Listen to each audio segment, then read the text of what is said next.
You're listening to an Airwave Media Podcast. Feel like who art ed? We'll try to spice it. Who art ed? Mr. Wood art ed me. Good. Either way, it's ambiguous. It works on so many levels. I know. That's off to a great start.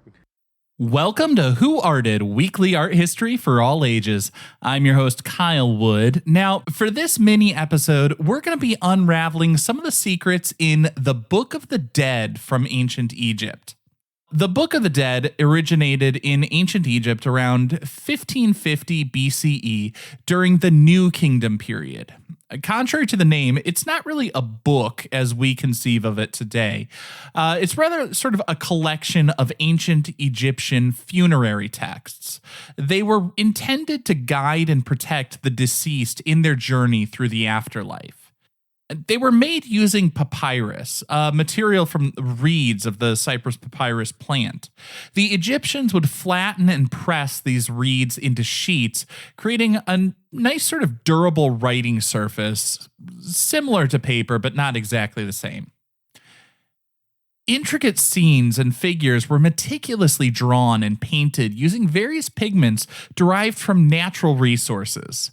Colors like red, blue, green, and yellow were commonly used and held symbolic significance. The artists would apply these pigments using brushes made of reeds or finely crafted wooden sticks. I think to better understand the work, though, it's helpful to break down just a single portion to get a little more specific detail. And in this case, I'm going to focus on the page from the Book of the Dead that depicts the last judgment of Hunefer, because that's on the AP art history list for all those high school students in the US trying to cram information about 250 works so they can get a little bit of college credit.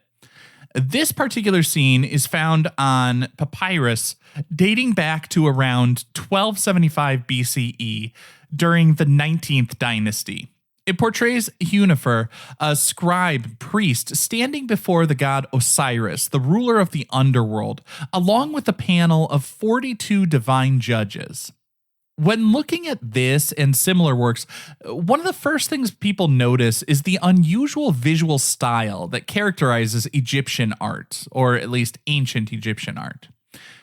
Ancient Egyptian artists depicted figures in these contorted poses and a range of sizes that seem disproportionate.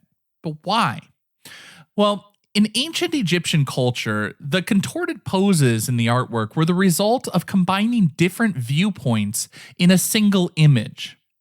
The idea was to show each figure from its ideal and most recognizable view. The feet would be in profile, the torso would be facing front, the head would be again in profile. This allowed the deceased to be easily identified in the afterlife. I look at these as being more about symbol than realism. Along similar lines, Egyptian artists used scale or size relationships differently than the way we are typically taught today. Linear perspective teaches us that something in the foreground will look bigger and something farther away will look smaller. But ancient Egyptian artists weren't using scale to show distance.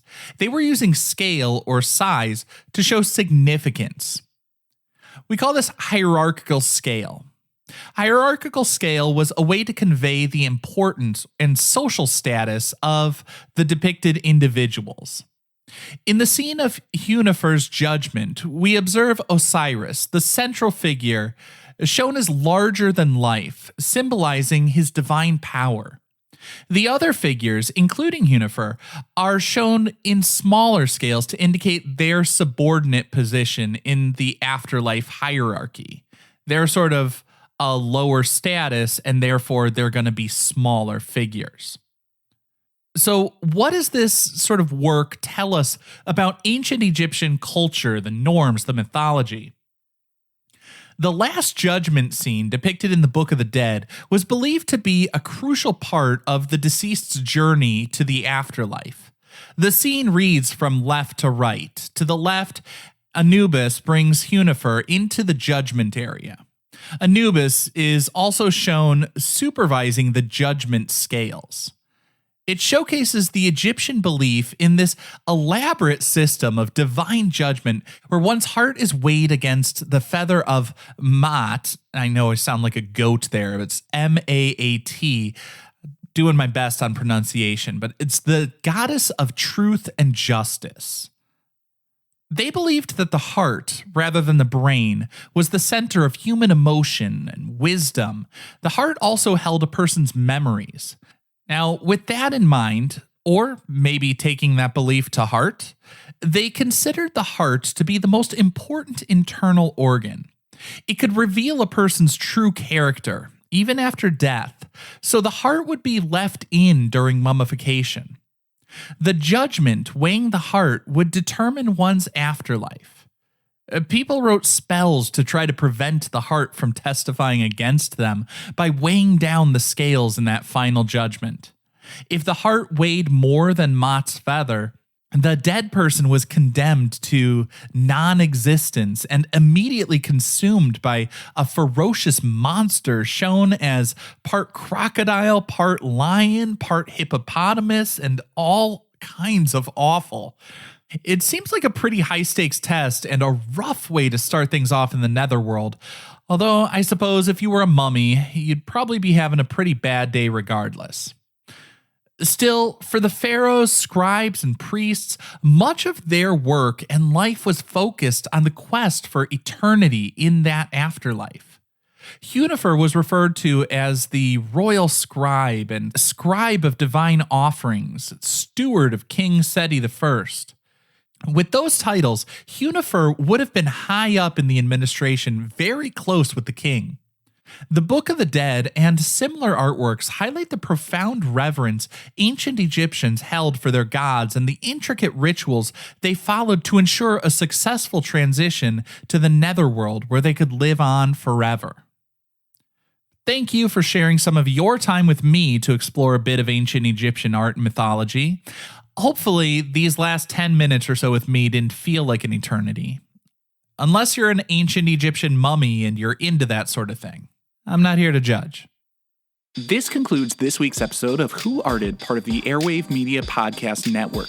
If you found this tolerable, please leave a rating or review on your favorite podcast app. You can find images of the work being discussed this week and every week on social media at Who Arted Podcast on Twitter, Instagram, and TikTok, and of course on the website whoartedpodcast.com. Podcast done.